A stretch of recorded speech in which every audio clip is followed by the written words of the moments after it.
बिस्मिल्लाहिर्रहमानिर्रहीम। Views with news to you के साथ सदीक साजिद।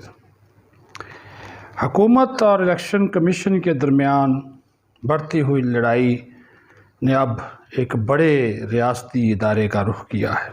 जी हाँ, और वो रियासती इदारा है सदर ममलकत। क्योंकि वज़ीर-ए-आज़म इमरान ख़ान जो कि ख़ुद को अक़ल कुल समझते हैं, उनके नज़दीक आइनी इदारों, आला अदलिया, पार्लिमान की कोई अहमियत नहीं है। वो इन इदारों पर अपने फ़ैसले थोपना चाहते हैं। इसी वजह से इलेक्शन एक्ट तरमीमी बिल 2020 इन्होंने उजलत में कानून साजी का जो मरवजा असूल है उसको बलडोज करते हुए गुज़श्ता दिनों पास करवाया। और जब उसके ख़िलाफ़ अपोजिशन ने अदम एतमाद की तहरीक उस वक़्त इजलास की सदारत करने वाले डिप्टी स्पीकर के ख़िलाफ़ लाने का ऐलान किया तो हुकूमत झाग की तरह बैठ गई। क्योंकि हंगामा और एहतजाज जारी था कौमी असम्बली में, किताबें चल रही थी, सैनिटाइज़र की बोतलें चल रही थी, गुत्थम गुत्था अरकान हो रहे थे। तो हुकूमत ने मिन्नत तरला किया और तहरीक अदम एतमाद भी वापस करवाई और वादा किया कि इलेक्शन एक्ट तरमीमी बिल 2020 में तमाम 21 मुतनाज़ा कवानीन वापस लिए जाएंगे और फिर नज़रसानी करके उनको दोबारा ईवान में लाया जाएगा।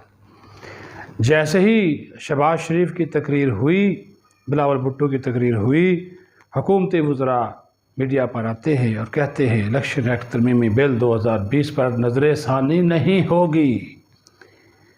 जिसका वादा ख़ुद स्पीकर कौमी असम्बली असद कैसर ने अपोजिशन से मुज़ाकरात में किया, जिसमें मौजूद थे स्पीकर कौमी असम्बली के साथ परवेज़ खटक, फवाद चौधरी, शफ़कत महमूद, शीरी मुज़ारी, उनको ओवर रूल कर दिया बाबर अवान और फ़र्रुख हबीब ने। यहाँ से एक नई जंग का आगाज़ हुआ है। वो ये है कि chief election commissioner Sikandar Sultan Raja एक आहनी दीवार की तरह इस हुकूमत के ख़िलाफ़ भी खड़े हो गए हैं और इस रियासती इदारे के ख़िलाफ़ भी उन्होंने आवाज़ बुलंद की है, जिसको ऐवान सदर कहा जाता है। जी हाँ, आईने पाकिस्तान सबसे मुकद्दम है और इलेक्शन कमीशन ऑफ पाकिस्तान एक आइनी इदारा है। चीफ इलेक्शन कमिश्नर का ओहदा एक आइनी ओहदा है। मेंबरान इलेक्शन कमीशन आइन और कानून के मुताबिक पार्लियामेंट की मंजूरी से, हुकूमत और अपोजिशन के इत्तफाक राय से या कसरत राय से आते हैं। उनको आप इस तरह हटा नहीं सकते जो उनको धमकियां दे रहे हैं। और फिर यहाँ तक बात ख़त्म नहीं हुई व्यूवर्स, सिलसिला बहुत आगे तक चला गया। इमरान खान इलेक्शन कमीशन की बात सुनने को तैयार नहीं है तो चीफ इलेक्शन कमिश्नर सदर ममलकत को फ़ोन करते हैं, उनसे मुलाकात का वक्त मांगा जाता है। उनको मुलाकात का वक्त नहीं दिया जाता और कहा जाता है जो बात करनी है फ़ोन पे कर लें। फ़ोन पे वो बताते हैं कि हुकूमत आइन और कानून की धज्जियाँ बखेर रही है, इलेक्शन एक्ट तरमीमी बिल पास करके इलेक्शन कमीशन के इख्तियारात को महदूद किया जा रहा है, उससे वोटर लिस्टों की तैयारी का इख्तियार छीना जा रहा है, सेनेट के इलेक्शन को ओपन करने से मुतल्लक आइन की तरमीम 226 की धज्जियाँ उड़ाई जा रही हैं। सदर ममलकत बतौर रियासती सरबराह पार्लियामेंट का हिस्सा होते हुए इसका नोटिस लें और वज़ीर-ए-आज़म से इस पर बात करें। जिस पर सदर ममलकत कहते हैं मुझे अपने कानूनी और आइनी माहिरीन से मशवरा करने दें, फिर मैं आपको जवाब देता हूँ। जवाब क्या आता है? जवाब ये आता है कि इलेक्ट्रॉनिक वोटिंग समेत, समुंदर पार पाकिस्तानियों को वोट का हक देने समेत, सेनेट के इलेक्शन को ओपन करने समेत जितनी भी हुकूमत ने तरामीम की हैं ये उनका हक है उनका, इसमें कोई शक नहीं, उनका हक है।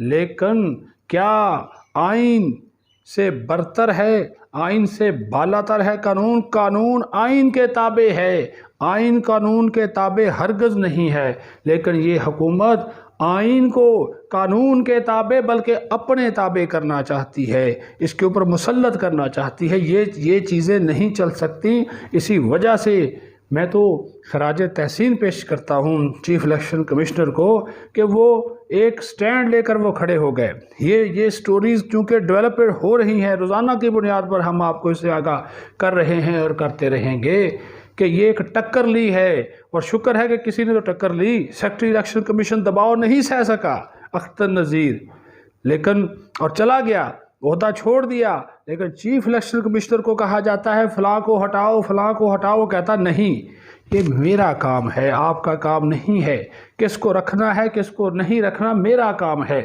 فارن فنڈنگ کیس میں اس نے دباؤ قبول کرنے سے انکار کیا، اس کی تکلیف ہے ان کو، جس کا کیس فرق حبیب اور بابر وان لڑ رہے ہیں، کیونکہ اس نے بہت ساری چیزیں اس میں انہوں نے کہا کہ قانون اور میرٹ کے مطابق فیصلہ ہوگا۔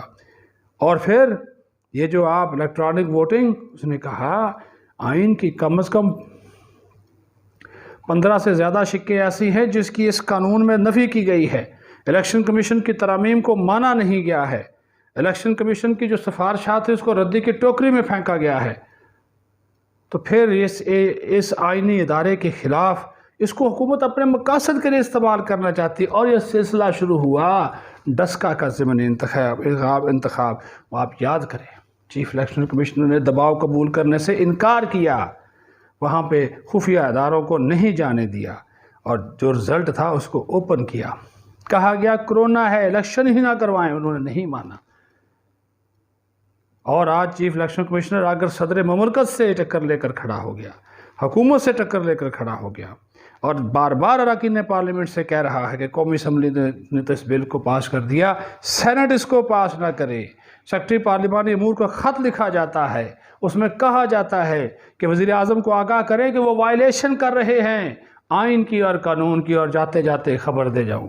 چیف الیکشن کمشنر نے یہ بھی فیصلہ کیا ہے اگر ان کی آواز نہیں سنی جاتی، ان کی ترامیم نہیں مانی جاتی، تو وہ عدالت عظمیٰ یعنی سپریم کورٹ کا دروازہ کھٹکھٹائیں گے۔ اپنا خیال رکھیں، کیونکہ خیال رکھنا، احتیاط کرنا اس وبا کا مقابلہ کرنے کے لیے بہت ضروری ہے۔ آنے والے دنوں میں اس حوالے سے جو بھی اپڈیٹ ہوگی آپ کے ساتھ شیئر کریں گے۔ بہت شکریہ۔